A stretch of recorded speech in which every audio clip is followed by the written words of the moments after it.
akan diberikan kepada seluruh aparatur negara di pusat dan di daerah termasuk pensiunan PNS, pegawai pemerintah dengan perjanjian kerja, prajurit TNI dan Polri, para hakim, saya atas nama Della. Saya mah adalah ibu single parent, Pak. Suami saya udah meninggal, bapak saya juga udah meninggal. Jadi saya hidup berdua sama anak saya yang disabilitas. Jadi saya mengharapkan benar ini. Uang pensiun saya sampai saya mati, Pak. Saya juga sekarang lagi mikir salah. Kalau saya mati, anak ini kemana itulah, Pak. Yang kejadian banyak di Indonesia ini juga, Pak. Rakyat Indonesia kalau semua, rakyat Indonesia ini begini. Makin miskin negara kita, Pak. Banyak rakyat yang miskin, Pak, saya juga. Sangat peduli itu, Pak, dengan anak-anak disabilitas. Karena dia nggak ada fasilitas, jadi saya selalu mengcover dia. Nah, mengcover itu dari uang pensiun saya juga, belum memadai untuk kehidupan kami berdua, Pak. Jadi mohon, ditunjang kembali, Pak. Dengan kemiskinan ini makin pasti, kalau tidak ada pensiunan juga, Pak, sampai saya meninggal, Pak. Itu yang saya harapkan, Pak. Mohon izin, Pak, dan dibaik, Bu, baik. Terima kasih, Pak. Ya baik, insya Allah. Mohon doanya semua, kami sudah mencatat, dan kita akan undang DP Boyman, kita akan mengundang Garuda, kita akan mengundang FG, untuk membicarakan ini agar ada jalan keluar.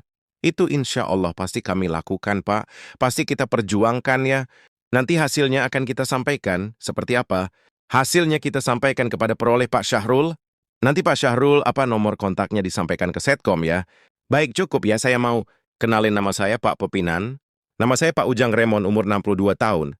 Ingin singkat sepatnya, ya emang saya nih, rekrutasi ini sifatnya kayak dipaksa terus terang aja ya, terpaksa gitu. Dipaksa akhirnya semua masuk ke ngambil opsi ini. Jadi ya itulah, yang lain enggak, Pak. Tadi udah disampaikan Pak Syahrul. Iya betul, dipaksa udah disampaikan, kami sudah paham itu ya. Intinya ya, kembalikan ke pensiun seumur hidup. Itu saja, iya, terima kasih Pak. Mungkin saya tambahkan lagi, saya banyak menerima Bapak. Dari para pensiunan ini tidak mempunyai BPJS.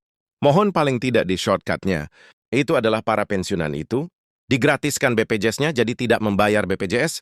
Ini sampai ada yang minta tolong ke saya obat-obatan. Pak, terus ini sudah ada 3.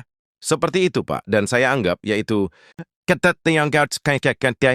adalah opsi yang Bapak jadikan dasar, yang sudah disepakati dalam bentuk PDF, dalam fisiknya, kemudian keinginan ke depan.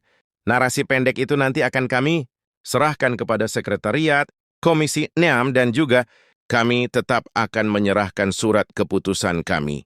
Karena kami berbadan hukum yang mana kami, nanti akan kami serahkan kepada Bapak. Selanjutnya kami mohon, dan kami telah bersurat kepada Presiden dan sudah mendapat jawaban dari Sekretaris Negara, dan kami supaya ngehubungin BUMN, Pak. Kementerian BUMN sampai siang ini tidak ada menjawab. So kami dihubungi tidak bisa, kami datangin malah kami, seperti mau bahasa kasarnya. Kami dihadapkan oleh pengamanan sungguh ironis, Pak. Namun ini di periode yang lalu, semoga di periode yang saat ini bahwa dipimpin oleh Bapak Presiden, Prabowo Subianto, para pensiunan BUMN akan menghadapi mengalami perubahan dikembalikan haknya seperti semula, dan tidak hanya jiwa seraya Pak kami nitip, yaitu yang di Bumi Putra di Garuda, korban Bumi Putra juga berjatuhan, seperti itu Pak Sarul. Terima kasih pada Pak baik. Insya Allah nanti kita akan masukkan sebagai catatan, dan itulah yang akan kami perjuangkan kepada pihak-pihak yang memiliki kewenangan untuk menyelesaikan masalah ini. Ya Pak Sarul, terima kasih Pak. Mohon doa semua Bapak Ibu ya. Insya Allah kami akan perjuangkan. Peran abdi negara kurang diperhatikan 9 tahun terakhir.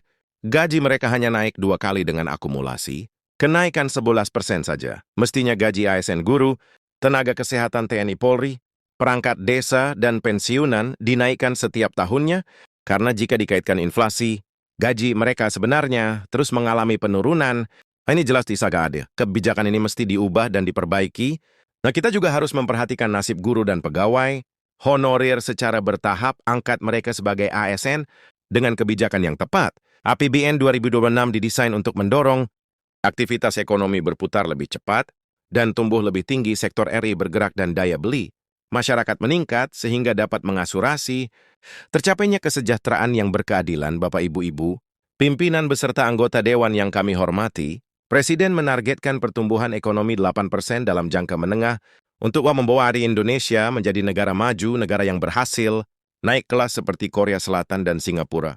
Tumbuh rata-rata di atas 7-2% dalam 10 tahun, sebelum menjadi negara maju, Tiongkok sebagai ekonomi terbesar setelah AS juga dapat menjadi benchmark dengan strategi yang tepat.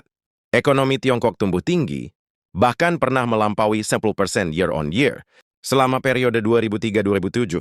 Dan pada 2010, target ini tidak mudah, namun bukan berarti tidak bisa diwujudkan Indonesia. Sejarah menunjukkan, sebelum krisis keuangan Asia 97-98, ekonomi Indonesia tumbuh rata-rata di atas 6% untuk menjadi negara maju. Strategi pembangunan ekonomi Indonesia berbasis pada konsep Sumitonomics yang difokuskan pada 3 pilar utama. Pertama, pertumbuhan ekonomi yang tinggi. Kedua, pemerataan manfaat pembangunan. Dan ketiga, stabilitas nasional yang dinamis. Untuk menjalankan titik tersebut, mesin-mesin pertumbuhan harus dihidupkan dan dipastikan berjalan selaras. Fiskal, sektor keuangan dan perbaikan iklimisasi harus sinergis, mengarahkan perekonomian Indonesia, menggerakkan perekonomian Indonesia agar dapat tumbuh melampaui 6% dalam waktu tidak terlalu lama.